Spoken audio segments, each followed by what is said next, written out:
believe we have everyone. Bailiff, you may call court to session this afternoon. The Honorable Justices of the Supreme Court of the State of Iowa. Hear ye, hear ye. The Honorable Supreme Court of the State of Iowa is now in session. Thank you. We have 3 cases set for submission today, this afternoon. The first 2 cases will be by oral argument, and the third case will be submitted without oral argument. The first case is Susan Guge and Peggy McDonald versus Kassel Enterprises. Second case is Terry Jones and Christine Jones versus Glenwood Golf Corporation. And the final case is Donald Clark versus State of Iowa. At this time, we'll start with the Guge and McDonald case. Let's do a quick sound check. Mr. Delutri, can you hear me? I want to make sure I can hear you. Yes, Your Honor. Thank you. I can hear you. Thank you. And Mr. Hanson, can you hear me as well? I can't hear you. There we go. Can you hear me now? Yes, I can. And you may begin the oral argument, sir. May it please the court. The plaintiffs, Guge and McDonald, are minority shareholders of Kassel Enterprises, and they brought this action to dissolve Kassel Enterprises and made 5 other claims against Craig and Debbie Kassel and 2 other farm corporations. Kassel Enterprises answered and exercised its option under Section 490-1434 of the Code of Iowa to redeem plaintiffs' 47% interest for fair value. After extensive and unnecessary discovery, all 5 of the plaintiffs' claims were dismissed, including one by the district court on summary judgment. The fighting issue in this appeal is the determination of fair value by the district court.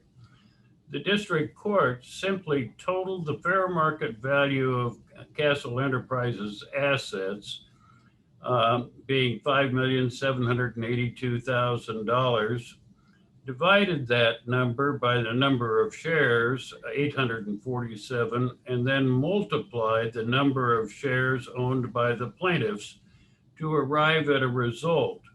The result was that the plaintiffs were to receive $2,746,654 for their stock. The district court also ordered the defendant Kassel Enterprises to pay $700,000 down and to make 5 annual note payments to each of the plaintiffs of $204,000 and change. The court ordered Craig and Debbie Kassel to guarantee these notes and prohibited borrowing by the corporation, except under certain circumstances. There are numerous errors in the district court's rationale. He declined to do any sort of liquidation analysis.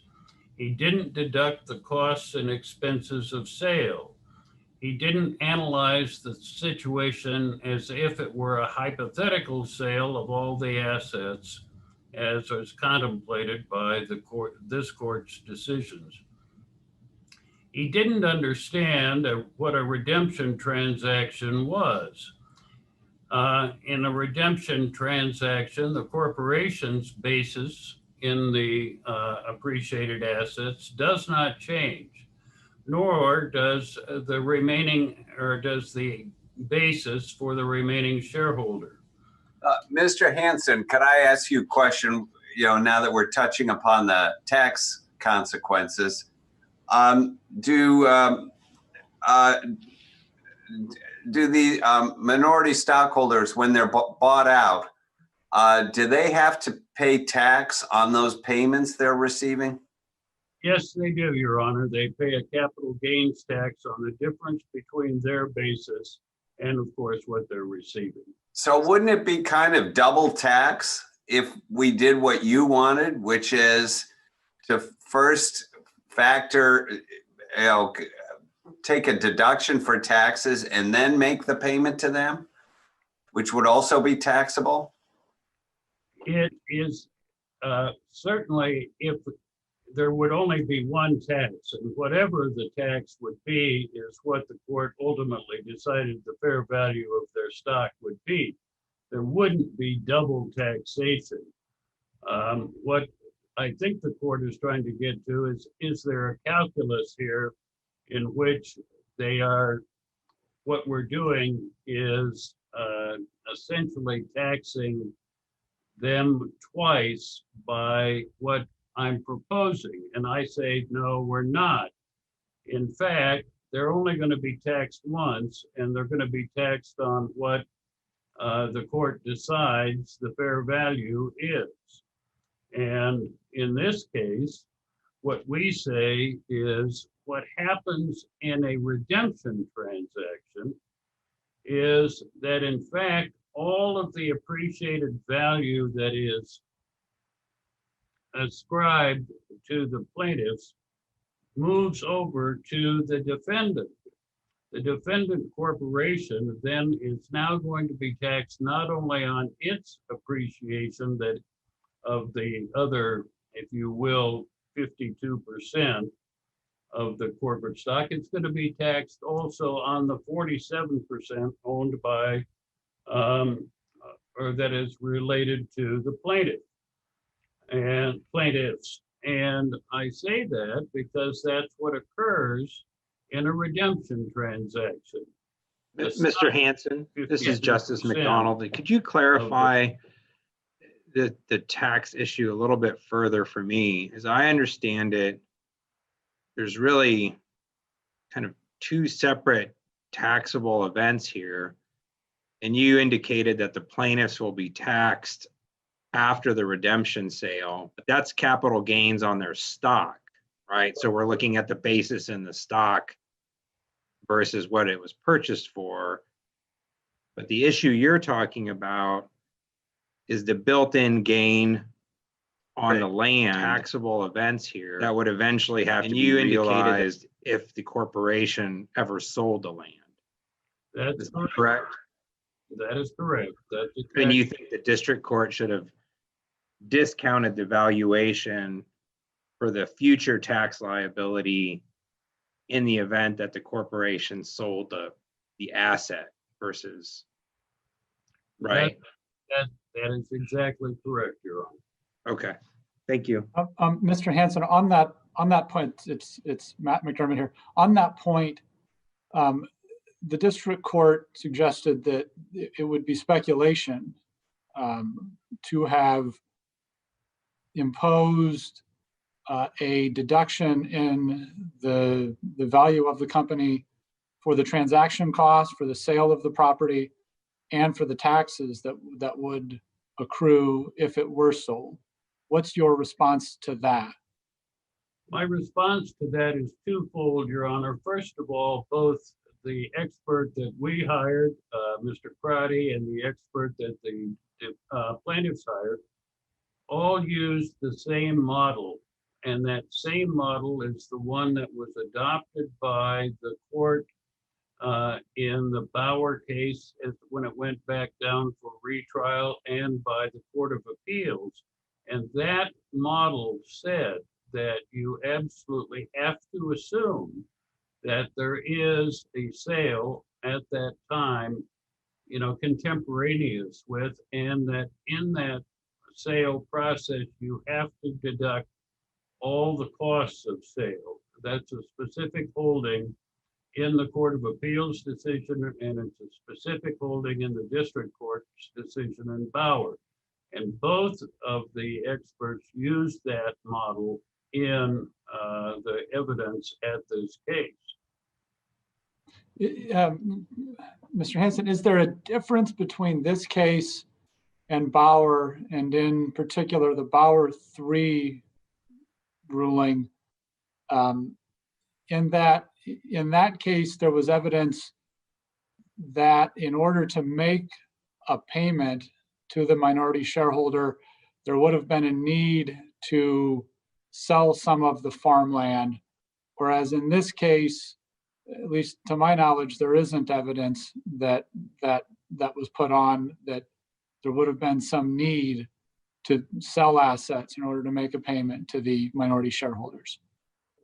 There was no evidence offered, and there was no consideration of it because, at least from the standpoint of the defendant Kassel, Kassel Farms had offered, in essence, $1 million to each of the two plaintiffs, and there was a bylaw provision that said you would pay that amount 20% down, and then the 15% each of the next 5 years.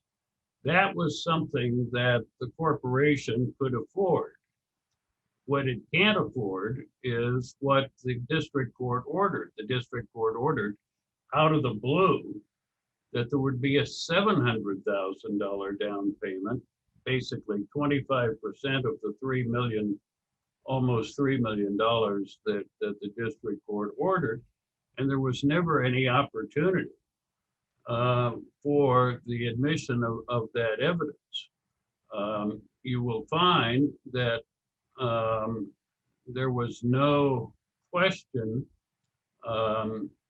at the trial or in the hearings about the issue of financing, because we didn't even think it was on the table at that point. The district court, out of thin air, raised the down payment issue and then ordered us, my clients, Craig and Debbie Kassel, to guarantee the payment from their personal assets, ordered a number of things that the district court in Bauer 3 found would be extraordinary and make the claim of the plaintiff, Jack Bauer, unreasonably high. And those were issues that the court never dealt with, never inquired about, and we simply saw it for the first time in his order. Mr. Hanson, what does the record reflect in terms of what's the cash flow on an annual basis of the farm corporation? The cash flow on an annual basis of the farm. Sorry, it's free cash flow, I guess, is what I'm more interested in. But go ahead. It would be, and I can't give it to you off my head, but the cash flow would be $285 an acre for 670 acres, less the real estate taxes and a couple of other minor things. And that cash flow would have been a cash flow that was dictated just before the farm was to be valued, when it was still rented to Craig Kassel, one of Craig Kassel's other corporations. So it's the free cash flow would have been, give or take, something like $180,000 to $200,000 in that range. And you would Mr. Hanson, this is Ed Mansfield. Can I go back a little bit to the tax thing? I just want to make sure I understand it. So, let's say the payments that are due to Guge and McDonald are $1.3 million each. They're going to pay capital gains tax on those $1.3 million payments minus whatever their basis is, right?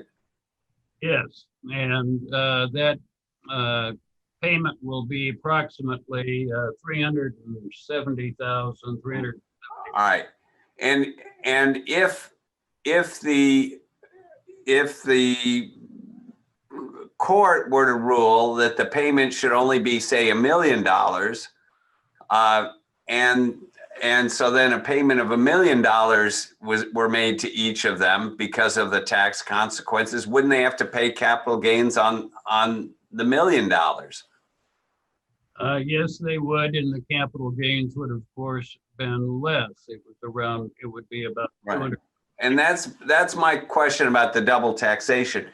And on the other hand, if we look at your client, if your client holds on to this farm, keeps it in the family, it's passed down a generation, right now at the current federal estate tax exemption, I realize that might change, but at the current federal estate tax exemption, it can be passed down tax-free, right? Free of estate tax, and there would be a stepped up basis, right? That is exactly correct, and that was the same situation as there was in Bauer 3. And in Okay. Bauer 3, that was said to be irrelevant. But I would also add, Justice Manfield, that Yep. Mr. Kassel's basis, once the redemption is occurred, his tax basis goes up from 890,000, pardon me, his capital gains tax goes up from $819,000 to $1,560,000. And so Mhm. going to pay a tax on all of the appreciation that was now allocated to the plaintiffs. And that is why I say it's fair. If he's going to have to pay the tax, he's going to pay that tax twice. He's going to pay it the first time when the corporation buys them out for $1,307,000. He's going to pay it again when he sells the corporation in a theoretical way. And so in essence, he is the one who's being taxed twice. This is precisely the reason that the court used in Bauer 3 to say that the remaining shareholder is the one that is harmed. The remaining shareholder is the one who gets the punitive aspect of this transaction. And if you think about it, Your Honor, the first down payment that was made in this case, the $700,000, already 25% of the tax that, pardon me, has been, the liability for the tax has been transferred to Craig Kassel. If you'd like to wrap up your initial argument, we will move on to the appellee. Yes, let me just say this, is that there are more important things too to think about than just this case. And that is that there were a number of things that occurred here that the court should consider. First of all, with respect to the use of this statute. Why don't maybe wrap it up if you could. Your time is up. If you want to wrap up this question, and then we'll move on and we'll come back to you for reply. I'm saying that you're weaponizing the statute. You'll never see another transaction using 419 or 490 1434. I have more to say. Yeah, okay, we'll let you. Okay, Mr. Delutri, would you like to begin? Thank you, Your Honors. May it please the court. One of the chief issues in this case is the applicability of this discount that defendants are asking for. I think it's an important notation for the court that under this 490 dissolution procedure, the parties actually agree on the valuation methodology, specifically the asset-based approach. The parties also agree to the value of the underlying farmland. Where the parties disagree, however, as the court has well noted already, is this discount. The discount issue fundamentally turns on the difference between C corporations and S corporations. In a C corporation, in order to get the value of appreciated property to shareholders, there has to be two layers of tax. One, when the gain is realized upon sale at the corporate level, and then again upon distributions to the shareholders. Conversely, in an S corporation, when appreciated assets are sold, it is only recognized at the shareholder level. The gross amount is attributed to a shareholder based on his or her proportionate share. He or she pays taxes on that proportionate share, and the funds can be distributed without any additional tax. So the fundamental difference here is that the C corporation is penalized by an additional layer of tax. Kassel Enterprises, in this case, is an S corporation, so it enjoys the single layer of taxes. The district court properly rejected the request for a discount on these taxes for two reasons. First, defendants were unable to cite any authority whatsoever that allowed a tax discount for unrealized gains in an S corporation. The sole reliance was on Bauer. As this court knows, Bauer dealt specifically with a C corporation on the basis that shareholders who remain and who depart should share equally in a tax at the corporate level. That is not the case here. The facts are distinguishable here. Excuse me, counsel, this is Justice McDonald. Can you explain to me this distinction between C and S corporations and how it applies here? Because here's my question, I guess, and it's your clients do not own the farmland, right? They own stock in the company, correct? Correct, Your Honor. So when the corporation redeems their stock, they're paying capital gains on the appreciation in the stock, correct? In the stock, but in the... When they report to the IRS, they are reporting capital gains on their stock, right? Yes, Your Honor. So And there's no taxable event relating to the land that's caused by this decree. So the district court's analysis that the built-in gains are going to be shared by your clients because this is an S corporation is wrong, because those built-in gains are obligations with respect to the corporation and not your clients. The ownership of the land never changes hands before and after the decree. Isn't that correct? I would disagree with that, Your Honor. Well, who owned the land before the decree was entered? The corporation owned the land, but And who owns the land after the decree is entered? the corporation continues to own the land. So what is the taxable event that triggers the tax on the built-in gain pre and post decree? Well, Your Honor, I think it relates to the issue of this hypothetical sale that the defendants have argued about. And we have to go through the theoretical analysis of this. And when land is sold, the idea of Well, I guess my question is more fundamental, though. I mean, there is no taxable event with respect to the land caused by the decree. The corporation will not have to pay any tax relating to the built-in gain in the land until such time as it actually sells the land. That's right? true. That's true, Your Honor, which is why the discount is inappropriate in this case, to penalize the plaintiffs for a tax that the corporation will not pay. There will be no tax at the corporate level. And the whole idea of the discount the defendants are asking for is a tax at the corporate level that does not exist, and nor will it exist. Mr. Delutri, in response though to what Justice McDonald is getting to, in that sale, when the land is finally sold, if your clients are no longer shareholders of the corporation, isn't it the remaining shareholder then that will have to bear the burden of the entire capital gains from the sale of that land when it happens in the future? Two-part answer, Your Honor. Number one, if Craig Kassel dies owning his stock, his basis will step up to fair market value, erasing any gain at all. That's number one. Number two, by virtue Can I clarify that real quick?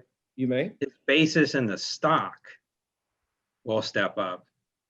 The corporation continues on, and the corporation still has independent liability. I mean, the gain is still built into the corporation's ownership of the land. The step up goes to his ownership in the stock, not the land, right? The basis in stock steps up, but there still is not any tax at the corporate level.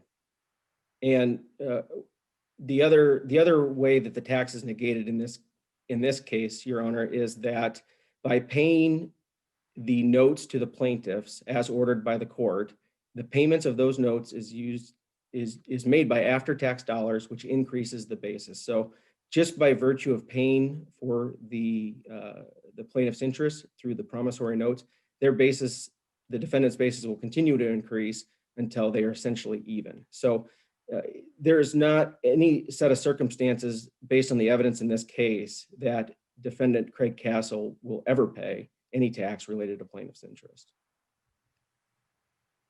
And indeed, the defendant's own expert testified at trial that the discount that they're asking for creates a tax, a double tax that doesn't otherwise exist. And so it's notable that the discount the defendants asked for is not a tax because there's a tax that would arise in a hypothetical liquidation. It doesn't seek a tax because Kassel Enterprises is going to incur a future capital gain. In fact, Craig denies there will be any sale of the company or its land. Instead, we've got a bit of mixing of apples and oranges in that Kassel Enterprises, in buying the plaintiff's shares, seeks to reduce that purchase based on what tax Craig Kassel individually may pay in the future. Although he states he won't ever sell the land or the company. So, Your Honors, we submit that the district court properly rejected the demanded discount on the at the corporate level in this case. Related, another issue here that has been appealed, Your Honors, is the issue related to attorney's fees. The defendants have argued in this case that fees were inappropriate in this case for a number of reasons. First, they say that there is no supporting authority for any attorney fee award in this case. Your Honors, there's a section of the code in Chapter 490 that deals with the dissolution on the facts of this case, specifically Section 1431B4 allows a dissolution if assets are wasted or misapplied by those in charge of a corporation. Section 1431.2 makes it clear that the offending shareholder, the shareholder that was in charge, need not be a part of the lawsuit. 1434.1 allows the corporation to buy out the dissenting shareholders, make an election to avoid dissolution. 1434.4 states that the court should hold a fair value hearing if a buyout price cannot be agreed upon. And finally, 1434.5 allows the court to make an award of attorney's fees in that context, in the context of a fair value hearing, if the petition for dissolution was supported by probable grounds. Counsel, I believe that the defendants in this case are making the argument that there shouldn't be any fees permitted that are associated with the determination of fair value. In other words, if there's going to be attorney fees that are assessed here, they need to be associated with proof of the mismanagement or misapplication or waste, but shouldn't be associated with the determination of the fair value under 1434. What's your response to that? Your Honor, Chapter 490, Section 1434, Sub 5 specifically says that in a hearing on the determination of fair value, attorney's fees may be awarded if the court finds that the petition was supported by probable grounds. So the code contemplates that it's part of the fair value determination. In this case, the court found there were sufficient facts that the petition for dissolution was supported by probable grounds, including defendants' underpayment of rent by more than $872,000, that Craig Kassel borrowed loans in the name of the company to support his separate farming operations, his personal farming operations, and that defendant Craig Kassel unilaterally traded farmland out of the corporation to himself to support a building project related to his personal farming operations. The court found that those facts, among others that were submitted, granted probable grounds for the petition for dissolution related to the waste and misapplication of assets. In reviewing an award of attorney's fees, the court reviews whether there were sufficient factual findings. We submit that there are, and two, whether the award was within the court's discretion. As this court knows, the district court is labeled as the expert in awarding attorney's fees, and that the district court shouldn't sift through all of the legal work or make dollar by dollar reductions, but to basically show its work. In this case, a requested fee award of $231,000 was made in an 8-page analysis the district court reduced that to $93,000. The award in this case is supported by the facts. It's well within the court's discretion, and the court again showed its work, and that award ought to be affirmed, and additional fees ought to be awarded for this appeal. One final point, if I may, for the issue of the cross appeal, Your Honors. The plaintiffs have assigned error in this case related to the district court's failure to include in the fair value of the company the loss that the company suffered related to the waste and misapplication of its assets by the defendants. This issue was clearly raised in pretrial briefing. It was argued over 9 or 10 pages of the transcript. It was argued against by defendants, and it was considered and ruled upon by the district court. Counsel, if I may, on this point, it's my understanding that there were a number of other claims in this case that were dismissed voluntarily and one at the summary judgment stage that related to some of these other issues. And so if those issues had merit and should be tacked on to the fair value here, why were they all dismissed? Your Honor, it's a good question. Some claims were dismissed. The claim that remained was a breach of fiduciary duties claim. The district court dismissed that claim, finding that that claim was a derivative claim and that any loss was suffered by the corporation directly, not by the plaintiffs individually. And so the district court held that that loss was to the corporation and any recovery should be to the corporation.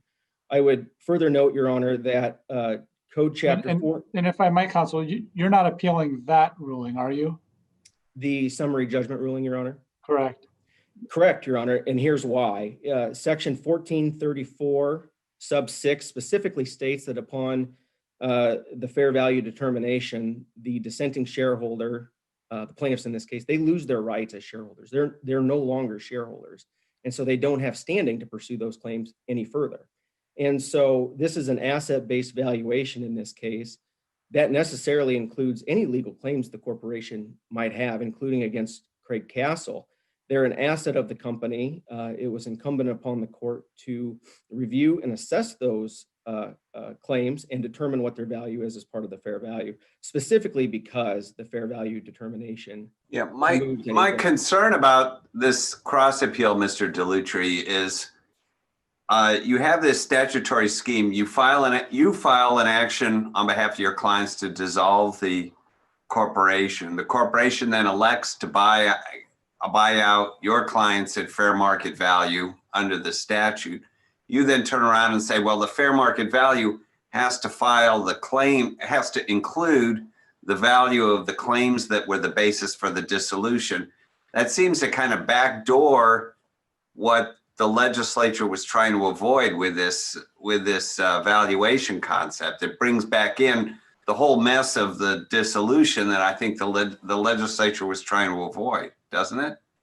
Well, it's a good question, Your Honor. I don't know how the court assesses fair value, or rather not considering it would give a bad shareholder, a bad majority shareholder, a blank check to abuse minority shareholders. If a majority shareholder could take $1 million out of the corporation, forcing a dissolution action and not have to repay it because of the statutory scheme, it may wrongly incentivize bad shareholders to do bad things. So if there's a loss to the company, I think the law is clear that that's an asset of the company. And if we're doing an asset-based approach, it ought to be considered.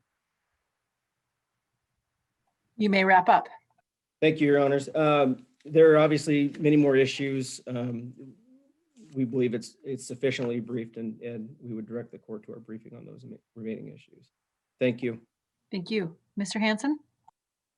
Yes, may it please the court, I want to first address something that Justice McDonald asked of Mr. Delutri, and that is about the basis that Craig Kassel has after the redemption transaction is completed.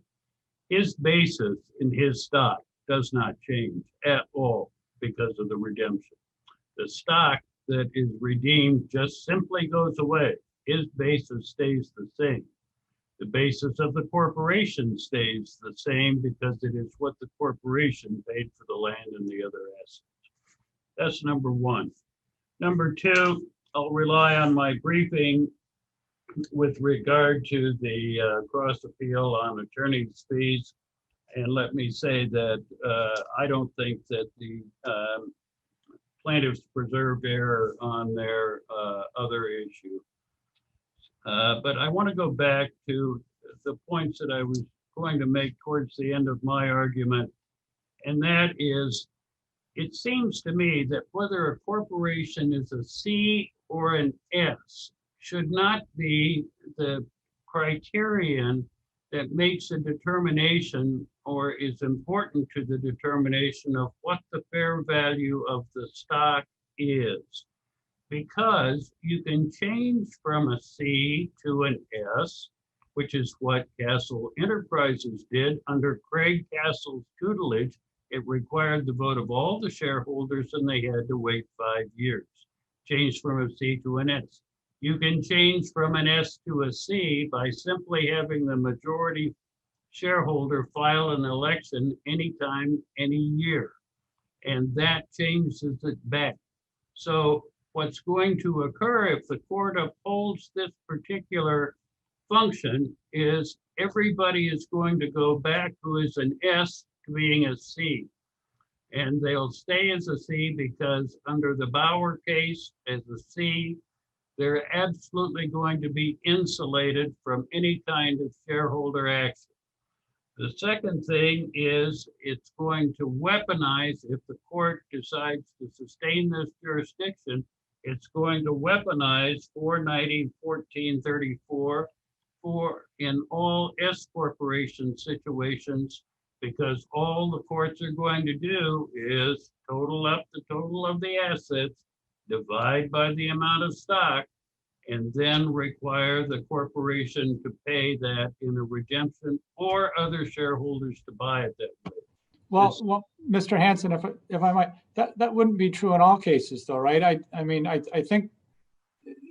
think this argument and the Bauer Farms argument are maybe a little bit different in that these are asset-based appraisals, whereas other companies would be appraised as a going concern, right? And so that would make those different. That's absolutely correct, Your Honor. There are all sorts of S corporations and all sorts of flow-through entities that you would make the determination not on the basis of their assets, but on the basis of their income. That is the typical way that S corporations are valued for fair value purchases. It's only in this sort of unique situation where your entire asset base is this appreciated stock, or pardon me, appreciated land, that you have this circumstance.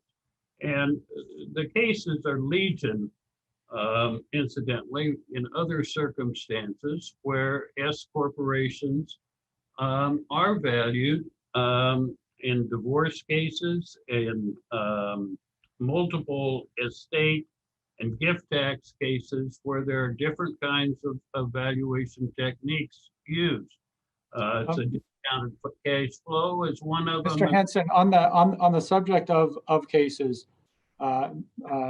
the plaintiffs, the plaintiffs in this case have said that there's no case that the defendants have cited that's specific to an S corp that goes your way. What say you as to the best case that you would cite for us? There is no case. Are you saying that? Well, let me say this in response. First of all, there is no case that they can cite that goes their way. And there is simply none in this unique circumstance. There are cases going which they cite and which is relied on incidentally by the district court. In the Guge case, it's called Matthew Norton, which says that most of the time in a slightly different context, fair value can be valued if the transaction is about to occur. There are cases that go just the opposite. There's one which we mentioned in our expert opinion. It's at 342 Pacific Third, 761. It's a Utah case that said you don't have to have an immediate transaction to do the kind of analysis which reduces the value because of appreciated assets. Those cases all go both ways. If you go look at the more recent federal tax court cases and other cases involving gift and estate tax cases, they all say you do consider the S corp issue and the trapped capital gains. So again, at this point, I guess my argument is Sir, you may wrap up. it's a phony distinction that shouldn't be the determination of the law on fair value as to whether a corporation happens in a serendipitous way to be an S corporation or a C corporation. It should be a different kind of valuation process. Thank you. Thank you. The case of Guge and McDonald versus Kassel Enterprises is hereby submitted. We will pause briefly as we prepare for the next case of Jones versus Glenwood Golf Corporation. Thank you.